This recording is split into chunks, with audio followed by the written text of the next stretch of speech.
Olá, irmãos e irmãs, muito bem-vindos a mais um momento de meditação do Santo Evangelho. Hoje, dia 22 de fevereiro, quarta-feira de cinzas, dia em que iniciamos o tempo da Quaresma, tempo de preparação para a Páscoa do Senhor. Quaresma, tempo de jejum, esmola e oração. Eu quero te convidar hoje, já no início desse nosso vídeo, a não deixar de buscar a Sagrada Eucaristia hoje, de receber a cinza da penitência e iniciar o seu caminho quaresmal de verdadeira e autêntica conversão. A Quaresma de 2023 pode ser a última Quaresma da sua vida. Nós não sabemos se teremos a oportunidade de no ano próximo estarmos aqui para celebrarmos com dignidade, alegria e devoção a Quaresma do Senhor. Então eu te convido a aproveitar essa oportunidade que Deus lhe dá, mais essa Quaresma na sua vida, e realizá-la, fazê-la, participar dela com toda devoção e compromisso. Eu quero te convidar então a ir hoje à sua igreja paroquial, diante do sacerdote, recebendo as cinzas da penitência, comprometer-se de algum modo com algum tipo de penitência ou sacrifício nesse tempo quaresmal, de modo que a sua alma possa, livre do pecado, reconciliada com Deus, celebrar a ressurreição de Jesus. E eu quero te convidar a tomar em mãos a palavra do Senhor, que vamos meditar hoje, que está em Mateus capítulo 6, versículos de 1 a 6 e de 16 a 18. Naquele tempo, disse Jesus aos seus discípulos: Ficai atentos para não praticar a vossa justiça na frente dos homens, só para serdes vistos por eles. Caso contrário, não recebereis a recompensa do vosso Pai que está nos céus. Por isso, quando deres esmola, não toques a trombeta diante de ti, como fazem os hipócritas nas sinagogas e nas ruas, para serem elogiados pelos homens. Em verdade vos digo, eles já receberam a sua recompensa. Ao contrário, quando deres esmola, que a tua mão esquerda não saiba o que faz a tua mão direita, de modo que a tua esmola fique oculta. E o teu Pai, que vê o que está oculto, te dará a recompensa. Quando orardes, não sejais como os hipócritas que gostam de rezar em pé nas sinagogas e nas esquinas das praças, para serem vistos pelos homens. Em verdade vos digo, eles já receberam a sua recompensa.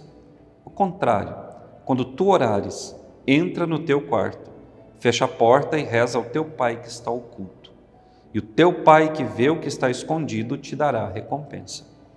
Quando jejuardes, não fiqueis com o rosto triste como os hipócritas. Eles desfiguram o rosto para que os homens vejam que eles estão jejuando. Em verdade vos digo, eles já receberam a sua recompensa.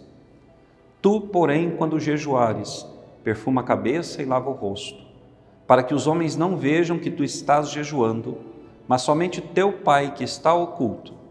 E o teu Pai que vê o que está escondido te dará a recompensa. Palavra da salvação, glória a vós, Senhor. Irmãos e irmãs, nesse evangelho que Jesus acaba de proclamar e que São Mateus nos dá a graça de conhecer, Jesus nos apresenta as 3 notas características da Quaresma: o jejum, a oração e a esmola.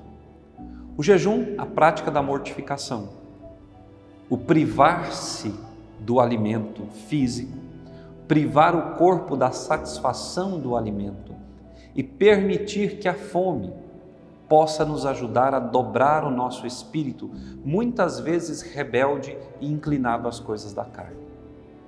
Na primeira leitura do livro do profeta Joel, Deus, através do profeta, vai dizer ao povo de Israel: rasgai o vosso coração e não as vossas vestes, fazei jejum. Ora, irmãos e irmãs, nós não precisamos, ao jejuar, mostrar a nossa tristeza e a nossa fome. Pelo contrário, precisamos perfumar a cabeça, colocar um sorriso no rosto, porque estamos fazendo aquilo que é agradável ao Senhor. O jejum verdadeiro é aquele que me leva a contemplar a vontade de Deus na minha vida. É aquele que me leva a olhar para as minhas misérias próprias e a envergonhar-me diante de Deus e, arrependido, suplicar o seu perdão. O jejum verdadeiro que dobra o corpo, que dobra também a alma, me conduz à segunda nota característica da Quaresma, que é a oração. Nós devemos rezar todos os dias, sempre e constantemente. Eu falava ontem da necessidade de uma oração de intimidade, uma oração profunda, de uma entrega total ao Senhor nesse momento em que tiramos para Ele. O tempo da Quaresma é um tempo de rezarmos mais, de termos mais momentos de oração, de nos dedicarmos a práticas piedosas, como por exemplo as missas penitenciais, a via sacra, o terço da misericórdia.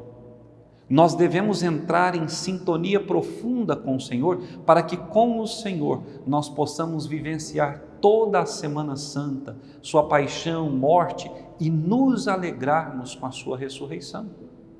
Pode ser que nesse tempo da Quaresma que vamos viver nesse ano de 2023, muitos de nós também venhamos a padecer de algum sofrimento. Se o nosso corpo e a nossa alma estiverem fortalecidos pelo jejum, o sacrifício e pela oração, a intimidade com Deus, certamente nós seremos mais que vencedores. Agora, todo o tempo da Quaresma precisa nos levar ao reconhecimento dos nossos pecados. Por isso, nós podemos, na segunda leitura da carta de São Paulo aos Coríntios, segunda carta que Paulo escreve a eles, nós devemos dar atenção ao propósito e ao chamado do apóstolo: deixai-vos reconciliar com Deus. Irmão, irmã, Quaresma é tempo de exame de consciência, é tempo de mudança de vida, é tempo de conversão. Quando o sacerdote hoje colocar sobre a nossa testa um punhado de cinza, ele vai nos dizer: convertei-vos e crede no Evangelho. Eu creio no Evangelho porque eu medito, porque rezo, porque me sacrifico, mas eu preciso também me converter. A conversão é a maior obra de Deus na nossa vida. E para uma boa conversão é preciso livrar-se do pecado.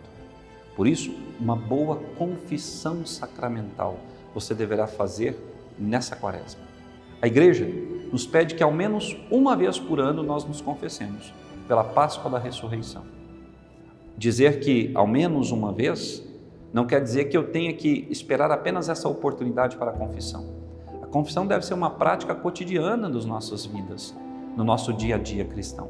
Eu me confesso semanalmente e se sinto a necessidade entre uma confissão e outra semanal, eu procuro o meu confessor. Por quê? Porque eu celebro os mistérios de Deus. Como eu vou celebrar os mistérios de Deus não estando em comunhão com Ele, tendo perdido a graça, a fé verdadeira, manchada pelos meus pecados? Portanto, eu quero te convidar a fazer uma boa confissão nessa Quaresma. Vá ao longo de todos esses 40 dias fazendo o seu exame de consciência, faça uma confissão geral de vida, apresente ao Senhor pecados que você já confessou, mas que às vezes não tinha o arrependimento sincero daqueles pecados. Depois de jejuar, de rezar, de preparar o seu coração e a sua alma pela confissão, pela palavra, pela Eucaristia, você precisa partilhar com os irmãos e irmãs um pouco daquilo que o Senhor lhe deu. Ou seja, dar esmola, fazer caridade. Não tem sentido mortificar o corpo e encher-se do Espírito de Deus na oração se eu não partilho isso com os demais. A caridade, não apenas espiritual, mas também material, ela precisa ser uma prática cotidiana na nossa vida cristã. Quantos são aqueles que rechaçam os seus irmãos e irmãs que batem a porta e que vêm pedir? Quantos cristãos católicos são verdadeiros hipócritas, julgando os que pedem, julgando os que estão em situação de rua, os que estão em situação de vulnerabilidade? Nós não fomos chamados a julgar, mas nós fomos chamados a amar a Deus sobre todas as coisas e ao próximo como a nós mesmos. Que nessa Quaresma Deus tenha a oportunidade de trabalhar seu coração e a sua alma e fazer de ti um verdadeiro cristão. Não um cristão interesseiro, um cristão de ocasiões, mas um cristão de sempre. Não aquele que faz oração apenas quando necessita, mas que reze todos os dias. Não alguém que se sacrifique em benefício próprio, mas alguém que se sacrifique como Cristo em benefício dos irmãos e irmãs. Que Deus te abençoe e até amanhã.